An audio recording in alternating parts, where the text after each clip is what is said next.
რას დავბედით? იმაზე რაც ვაკეთებ და იმაზე მოკლედ დროში. შეიძლება მართლაც ევროპაც გავავოცოთ. Поздравляю весь личный состав. კარგი მანევრია ძალიან. დიაბოლოვაში გადაცემდა. ვაშა გადაცემის სპეციალური გამოშვება მოგესალმებათ. თენგიზ გოგოტიშვილის პოდკასტი. გვიყურეთ, მოგვიწონეთ და გამოგვიწერეთ. YouTube-ზე, Facebook-ზე, Instagram-სა და TikTok-ზე.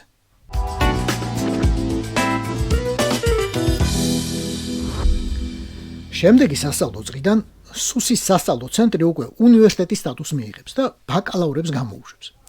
ხო და იმედია, იქ მაინც ასწავლიან სტუდენტებს და მსმენელებს, რომ საქართველოს მდგომარეობაში მყოფი პატარა ქვეყნის მთავარი სპეცსამსახურის მთავარი ამოცანა არა გურიასა და რაღაც ქვემო ქართლში სოფლის რწმუნებულების დევნაა 500 ლარიანი ქთამისთვის და თავისი ვიდეოებით და ბრიფინგებით მე რა თქმა უნდა ამის შემდეგ აბა სხვა როგორ არამედ ჯაშუშების გამოაშკარავება. სახელმწიფოებრივი თუ გაკლიათ ჩემო მამუკა ელექტრონულ ვერსიას გამოგიგზავნეთ. აგერ ლატვიის სამხედრო დაზვერვის სამსახურის 2025 წლის ანგარიში, სადაც წვრილადაა მიმოხილული ყველა საფრთხე, რომელიც ქვეყანას ემუქრებოდა შარშან და დაემუქრება მომავალში. კონკრეტულად რუკებით, ლეგენდებით და არა თქვენი სუსივით, რომელიც ანგარიშებს ისე წერს, რომ ერთ კონკრეტულ ფაქტს არ ამხელს. საქართველოს სამხედრო დაზვერვა საერთოდ ახლა აღარ ვახსენებ, მე მგონი ის საერთოდ არაფერს არ წერს და არ აქვეყნებს. მე არ მინახავს ყოველ შემთხვევაში. ბოლოს როდის გაიგეთ, რომ ჩვენმა სასიკადულო მამუკამ რუსის ჯაშუში დაიჭირა. ან ამხილა მაინც და ის ხელიდან გაუსხლტა სანამ დაიჭერდნენ. ან არ ვიცი, ციანიდის კაფსულა გადაყლაპა და ფანჯრიდან გადახდა დაკავებისას. ან სასიკადულო ანრი ოხანაშვილის დაკავებული რუსის ჯაშუშის ამბავი როდის გაიგეთ. ან სასიკადულო გრიგოლ ლილუაშვილისა. თუ ლილუაშვილი აღარაა ახლა სასიკადულო, როგორ ვამბობთ, აღარ ვიცი. Ავიდეს მაგის. დავიდეს მაგის. შეიძლება სასიკადულოს თქმა ადამიანზე, ვინც საბავშვო ბაღების ბავშვებს ლუკმას უღებს პირიდან, გლეჩს баушებს და მე ციხეში მიდის ამის გამო. არ ვიცი. Фу, чё плюёшься? Вась, шакал я паршивый. У детей деньги отнял. Детский сад ограбил. Ну кай როგორცა. რუსის ჯაშუშების მხილების ამბავი ბოლოს როდის გაიგეთ მეთქი. აი არ ვიცი. არა ღარიბაშუზე ბურჭულაძეზე და ეგეთებზე არ გეკითხებით. ვიცი, ეგენი ყველანი რუსები არიან. მე შპიონებზე გეკითხებით. ხო, მართალია. ეგეთები არ გაგვიგია. ბოლოს რაც გავიგეთ 2013 წლის დასაწყისში ვინც დაჭერილი იყო, ყველას ბოდიში მოუხადეს, ციხისკარი გაუღეს და ნავიხადო უთხრეს. მაგრამ დაგპირდით რომ სახელმწიფოს მოკაზვლია და ახლა ვასრულე პირობას. აგერ ბატონო. ლატვიის სამხედრო დაზვერვის 2025 წლის ანგარიში. თავიდან მიმოხილულია პოლიტიკური გარემო და აქ ჩვენც მოხვდით. ოღონდ მაინც და მაინც ნუ გაგიხარდებათ რომ გვახსენეს. საქართველოში ჩამოყალიბდა ავტორიტარული რეჟიმი, რომლის მთავრობასაც აკონტროლებს ოლიგარქი ბინძინა ივანიშვილი, რომელიც დაჩქარებულად აშორებს საქართველოს დასავლეთის ქვეყნებისგან და ქმნის რუსეთისა და ჩინეთის გავლენის გაძლიერების შესაძლებლობას. მოკლედ და კონკრეტულად. ყველაფერი აქაა რუსეთის, ჩინეთის, დასავლეთისა და ოლიგარქის, რომელსაც ლატვიელები ბინძინად მოიხსენიებენ. ხომ გვახსოვს რომ ივანაშვილი თავის პირველ და წლების განმავლობაში ერთადერთ ინტერვიუში რუსული ჟურნალისტებს რა თქმა უნდა ჭიოდა რომ ჩემს სახელს ვერ გამოთქვამენ ეს რუსები ხან ბენზინას მეძახდნენ, ხან ბუზინას და ხან კიდე რასო. ამიტომაც დავირქვი ბორისიო. ხო და რუსის შემდეგ ახლა ლატვიელებმაც თავისებური სახელი შეურჩიეს. ნუ ბუზინას, ბენზინას და პიზდინას ჯობია ცალსახად. მეც არ იმსახურებს კაცი, ვინც ქვეყანა ასე დღეში ჩააგდო. ეგ გავიგეთ.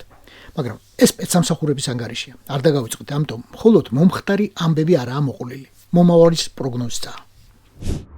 მიუხედავად იმისა, რომ თბილისისა და მოსკოვის დიპლომატიური ურთიერთობების აღდგენა ახლო მომავალში ნაკლებს ავარაუდოა, დიდი ალბათობით პრაგმატული ურთიერთობის კურსი საქართველოს მიიყვანს რუსეთზე მზარდ დამოკიდებულებამდე.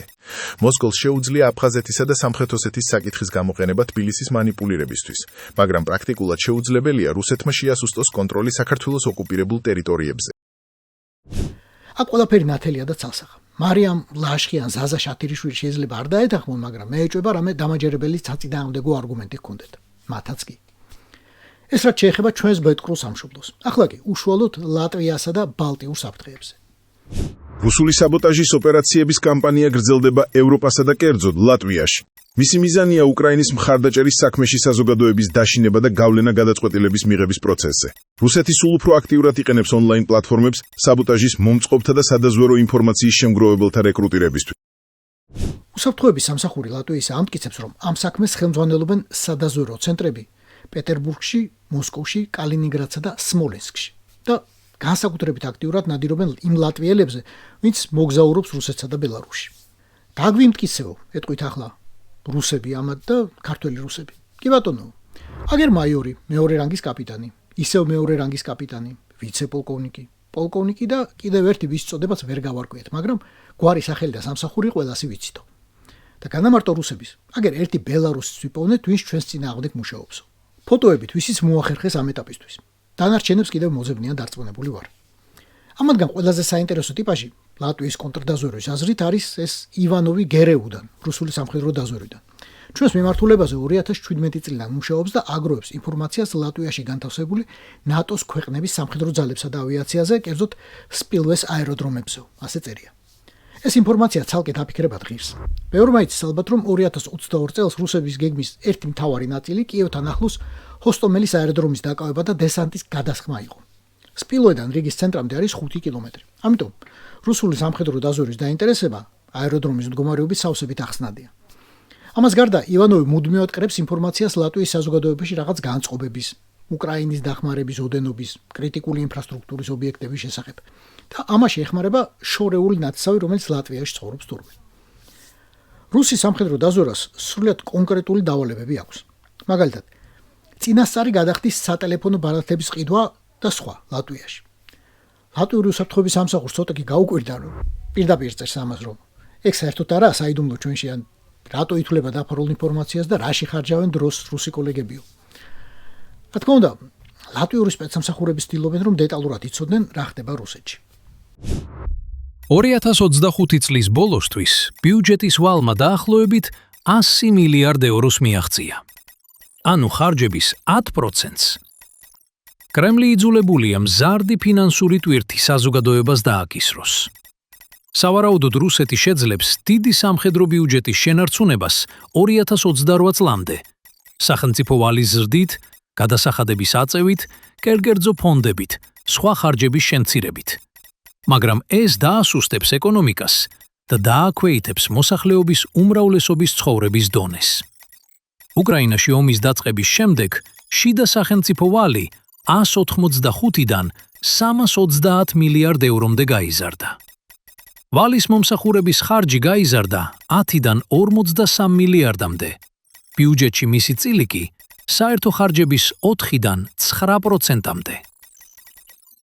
ლატვიის სამხედრო დაზვერვა არ მარჩიელობს, არ მისნობს, არ თამაშობს გოგა ხაინდრაობასა და დოდოშკა ხურცილაობას. ცხრილს აქვეყნებს და პირდაპირ პროცენტებიანად ალაგებს. ამ პროცენტებს სანამ ჩაიკითხავთ, აქვს პირობა. 10 წლის წერტილია უკრაინიდან რუსული ჯარების გამოსვლა, ანუ ომის გაჩერება. აი, მერე ირთვება წამზომი ნატოსთვის, 6-დან 10 წლამდე. როგორც ხედავთ, ლატვიის, ანუ რუსეთის უშუალო მეზობლის სამხედრო დაზვერვის შეფასებით, ურდოს მხრიდან თავდასხმის ალბათობა 95%-ზე მეტია. ანუ სხვა სიტყვებით, გარდაუვალი. და ახლა ხელმეორე დაფიქრდით. ნატო 32 ქვეყნის ალიანსი, ასეთი და ისეთი ამხელა და იმხელა ამდენი რესურსით, მაინც ელოდება შეტევას ამ წეული ქვეყნიდან. იცის რომ კახელის არ იყოს, გინდა წინ მოუსაქმენ და გინდა უკან. თავის ზნეს ვერ მოაშლევინებ. პუტინი არ იქნება, იქნება სხვა. რუსეთი თუ იქნება, მოხდება. და ეს გვაძლევს არა მხოლოდ კონკრეტულ ვადას მოსამზადებლად, არამედ საფიქრალსაც. ოღონ ძალიან სწრაფად. შენ რის იმედი გაქვს? აი ამის მოთაფლული ენის, ან ამის დიპლომატიური გენიის? ომის ალბათობის გამოთვლა რუსეთის კონკრეტულ გეგმებს ეყრდნობა. ცნობილია რა აქვს ჩაფიქრებული ურდოს დასავლეთის ფლანგზე. აგერ უკა. რა ქონდა პუტინს ბალტიაზე დარტყმის პირველ ტალღად უკრაინის ომამდე და რის დამატებას აპირებს. ყვითელი არის არსებული, წითელი კი მომავალი, მშენებარე. წრე ბრიგადას აღნიშნავს კვადრატის საზღვაო ბაზას, სამკუთხედის საავიაციო დივიზიას, რომბი სახმელეთო დივიზიას. ესაა კონკრეტული წერტილები, რაც თავის მხრივ ნატოსთვის უნდა იქცეს პირველად სამიზნეს.